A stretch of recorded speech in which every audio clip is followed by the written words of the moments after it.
conversar com os irmãos então sobre esse tema. Vigiai e orai para que não entreis em tentação. O espírito está pronto, é forte, mas a carne é fraca.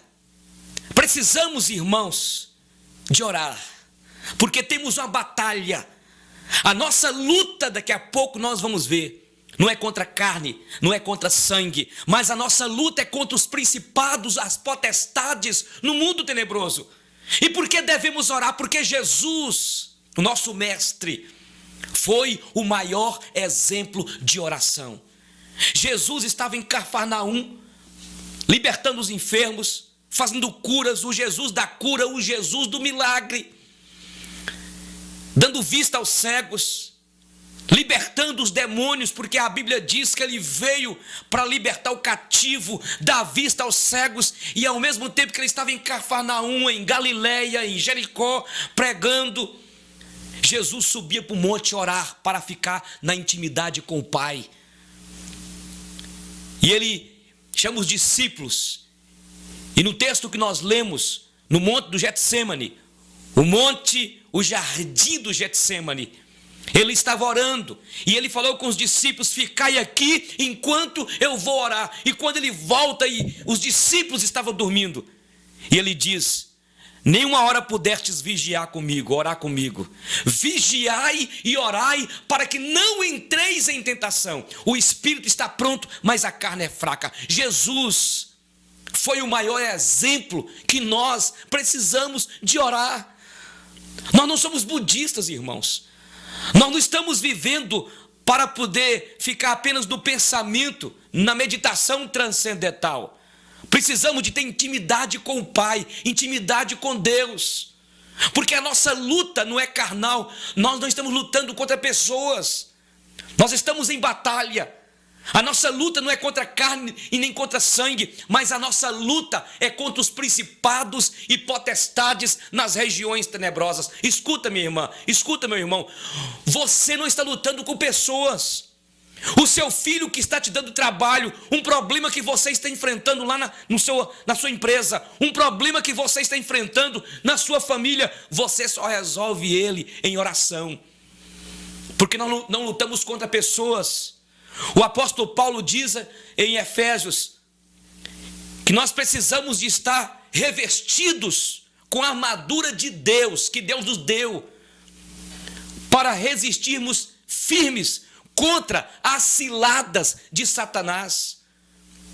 O maior exemplo de oração foi Jesus. Quando nós lemos a Bíblia, desde Gênesis até a vida de Cristo, nós vimos que homens e mulheres de Deus, que Deus chamou para o ministério profético, o ministério de ser sacerdote, o ministério de liderar o povo de Deus, os servos e servas do Senhor oravam e tinham intimidade com o Pai. E Jesus é o maior exemplo de oração para nós. E por que devemos orar? Porque Jesus é o nosso exemplo. Por que devemos orar? Porque Jesus nos ordena, dá uma ordem para que oremos. Vigiai e orai para que não entreis em tentação.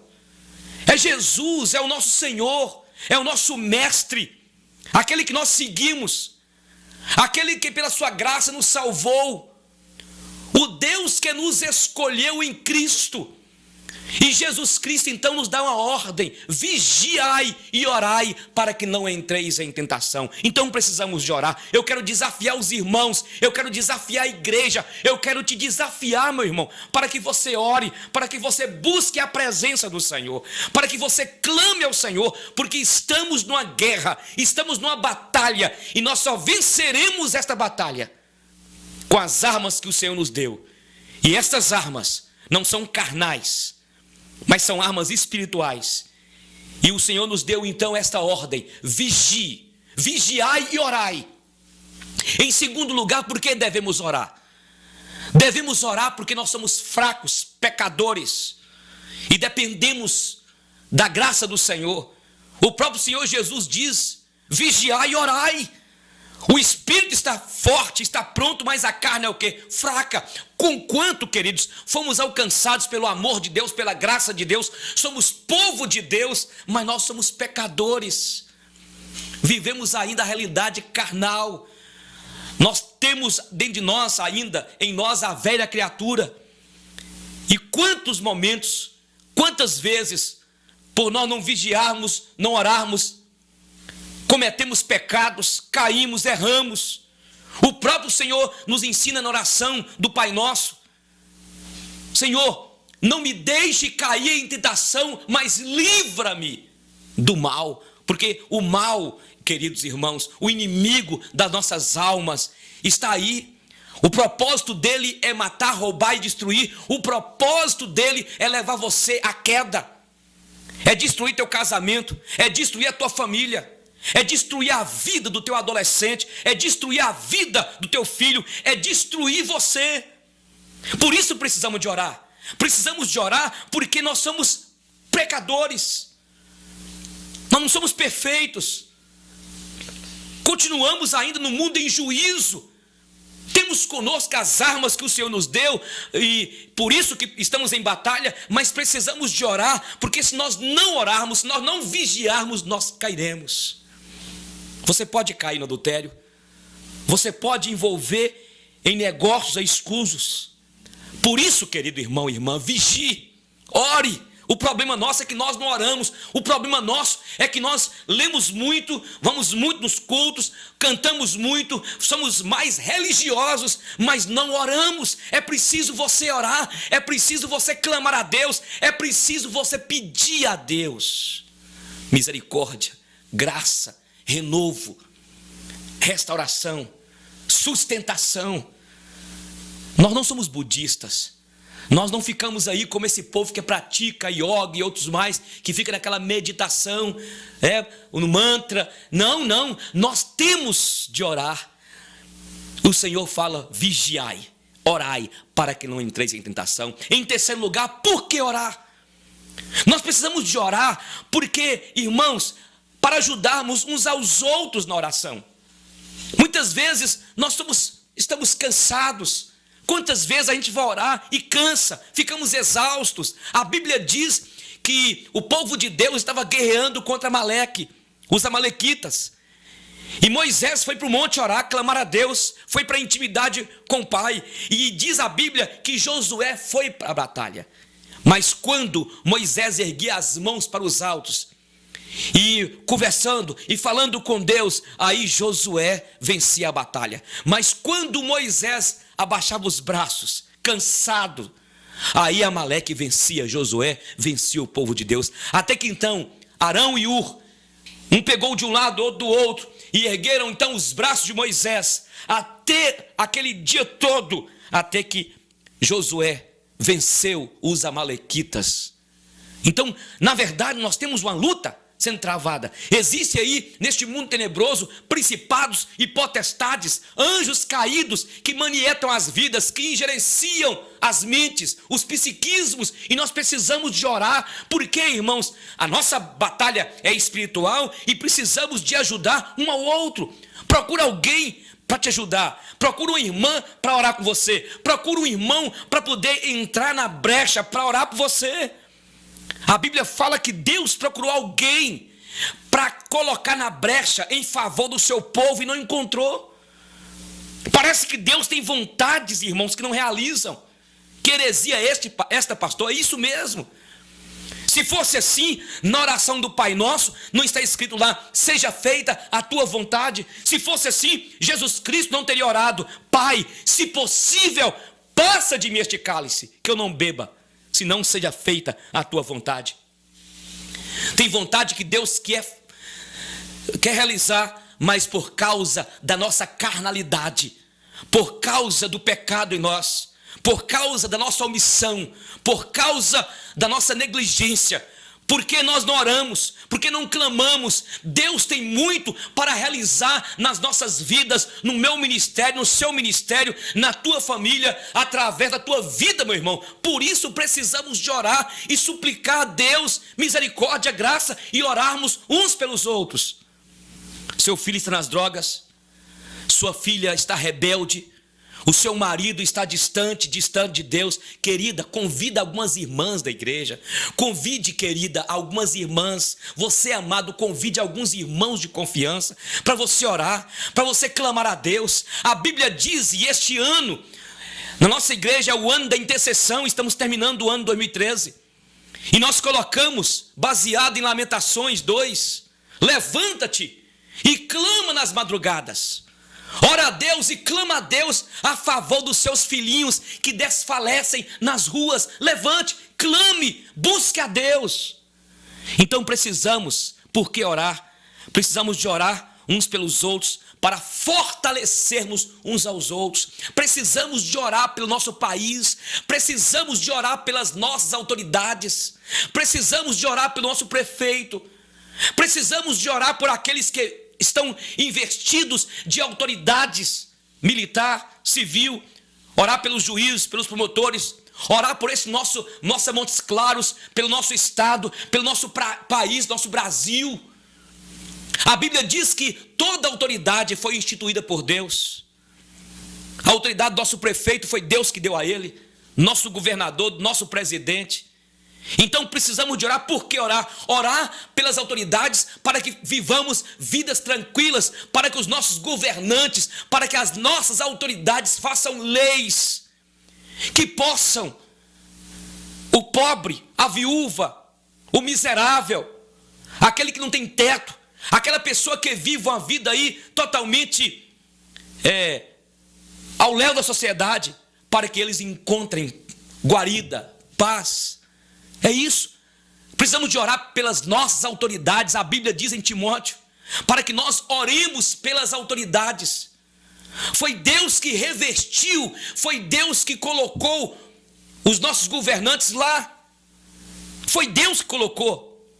Tem um autor que coloca que cada prefeito, cada autoridade, cada pessoa que foi eleita é um ministro, é um ungido de Deus, para executar a vontade de Deus na sociedade. Mas por que os nossos governantes? Porque as nossas autoridades não executam a vontade de Deus para a sociedade, porque Deus tem uma vontade para a nossa Montes Claros, Deus tem a vontade dele para o nosso estado, Deus tem a vontade dele para o nosso Brasil. Mas por que essa vontade de Deus não realiza? Porque Deus conta comigo, contigo, Deus conta com a igreja, Deus conta conosco. Existem vontades de Deus que Deus não realiza, porque nós não entramos na brecha para intercedermos, para orarmos uns pelos outros, pela nossa sociedade, pelo nosso país. Você precisa de orar pela empresa, você precisa de orar pelo seu chefe, você precisa de orar por aquele gerente seu, você precisa de orar. É assim, irmãos. A nossa vida aqui, como povo de Deus, como parte da igreja do Senhor, fazemos parte da igreja, é orar. Então vigiai e orai para que não entreis em tentação. O espírito está pronto, mas a carne é fraca. Por que devemos orar? Nós precisamos de orar para pedir a vontade de Deus. Pedimos a vontade de Deus. Jesus Cristo estava aqui onde nós lemos, no jardim de Getsemane, no lugar da prensa. E estava lá enquanto ele foi orar, enquanto ele estava em intimidade com o Pai, os discípulos dormiam. E naquele momento ali ele ora: Pai, se possível, passa de mim este cálice, que eu não beba, mas que seja feita a tua vontade. Temos de pedir a vontade de Deus. Quero contar para vocês a história de um irmão que não tinha um talento, a energia desprendida para montar uma empresa. E na época eu falei com ele: não monte, não faça isso. Vai trabalhar, porque é uma ideia de muitos crentes ensinadas por alguns bispos, por alguns missionários aí. Você tem que deixar de ser empregado para ser patrão. Você não é cauda, você é cabeça. Tira o versículo, tira esse texto fora do contexto, e agora tem um tanto de gente determinando que eu vou ser patrão, e tem um bocado de pessoas aí montando empresas, e falem e quebrem, porque não tem energia. Nem todos foram chamados para liderar. A Bíblia diz, nem todos foram chamados como líderes entre o povo de Deus, e nem todos foram chamados para serem empresários, para estarem ali liderando pessoas. para ter empresas. Esse irmão montou empresa, ficou mais ou menos um ano, faliu.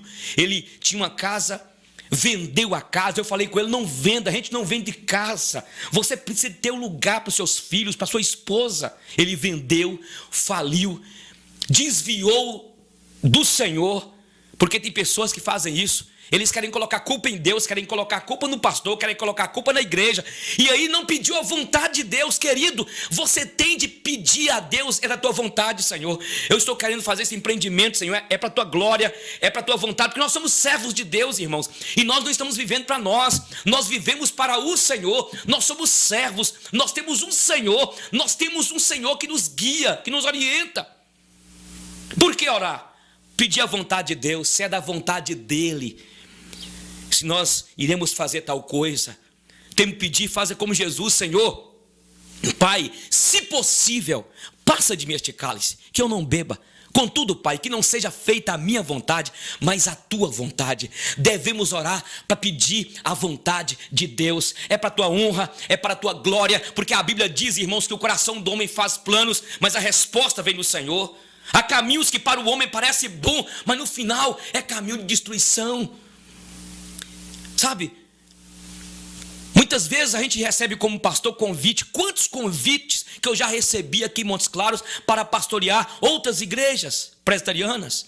Recebi convites, e quando eu ia lá, eu orava com minha esposa: Senhor, é a tua vontade, tu queres que eu pastoreie aqui este povo, parte deste povo do Senhor.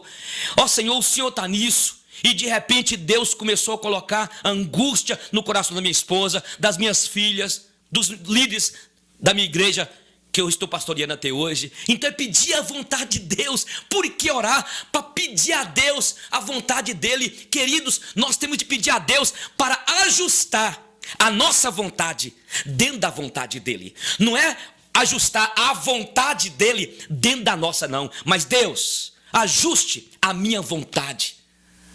Porque nós somos limitados, nós somos carnais. Nossa visão é uma visão humana limitada.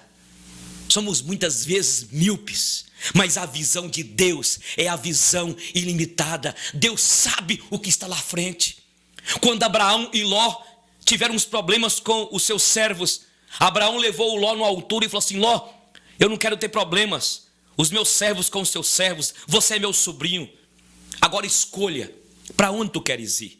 Mas sabe o que aconteceu? Quando Ló viu as campinas verdes do Jordão, ele então escolheu aquela área e foi para outro lado, duas cidades chamadas Sodoma e Gomorra. E todos nós sabemos da história, o quanto que Ló sofreu, perdendo ali a sua esposa, que foi transformada numa estátua de sal. Quando Deus decidiu, o Deus soberano, o Deus que tem o controle de tudo, o Deus que não aceita a impiedade, a iniquidade, o pecado, ele decidiu destruir Sodoma e Gomorra, e ele não queria, na verdade, destruir, mas não tinha ninguém para interceder. Abraão tentou interceder. Se tiver 50, Senhor, se tiver 40, se tiver 30, se tiver 20, se tiver 10, aí ele ficou com medo. Vou parar por aqui porque não tem esse povo não. De repente não tem ninguém e Ló vai ser destruído. E Deus então, eu entendo que por amor de Abraão, livrou então Ló. Então, muitas vezes nós não sabemos, nós olhamos aquilo que nos agrada, aquilo que nos atrai momentaneamente, mas do outro lado nós teremos problemas, entendeu? Talvez você está aí, querido, querendo fazer alguns empreendimentos, talvez você está querendo sair daquele lugar, mas peça a vontade de Deus. Nós dependemos de Deus, é Deus que nos orienta, é Deus que nos guia, Ele é o nosso Senhor. Seja feita a tua vontade, aqui na terra como nos céus. Por que orar? Oramos, porque orar e vigiar, para que não caiamos em tentação, para que o Senhor nos ajude, para que o Senhor nos sustente, para que o Senhor segure em nossa mão. E é por isso que nós não podemos segurar na mão de Deus, porque se nós segurarmos na mão de Deus, nós soltaremos. Nós somos tão ruins que o mundo nos atrai, o mundo nos leva, a carnalidade mexe conosco. Nós temos que falar com Deus: Senhor, segura bem na minha mão, com a tua mão segura bem na minha, porque eu sou fraco, eu sou pecador, eu acabarei desviando. Nós somos assim, irmão, nós somos limitados. Somos seres criados por Deus de uma maneira extraordinária. O Deus que nos criou à sua imagem e semelhança. Nos deu o governo da terra, deu Adão, Eva, o governo da terra, a liderança da terra, o gerenciamento do planeta Terra, do Éden. Mas o homem pecou, o homem errou. E a única maneira de o homem acertar agora é buscando ajuda em Deus. Então eu quero dizer para você, sabe por que devemos orar? Para não cairmos em tentação, para termos a proteção do Senhor. Sabe por que devemos orar? Porque nós estamos numa batalha ferrenha, uma batalha difícil, uma batalha que nós não vemos o mundo tenebroso, mas existe aí principados, potestades e hierarquias poderosíssimas que querem destruir-nos. E somente com a ajuda do Senhor Jesus, somente com a ajuda do Senhor que venceremos. E graças a Deus que a palavra do Senhor nos diz em Pedro, que o anjo do Senhor, ele anda ao nosso derredor. É Jesus, é o leão da tribo de Judá. O diabo, o inimigo das nossas almas, anda ao nosso derredor, mas ao nosso arredor está Jesus. Mas muitas vezes nós não queremos nem que Jesus fique ao nosso arredor, porque nós começamos a desviar, nós começamos a deixar de lado. Queridos, esta é a arma que o Senhor nos deu, a oração. Vigiai e orai para que não entreis em tentação. O espírito está pronto, mas a carne é fraca.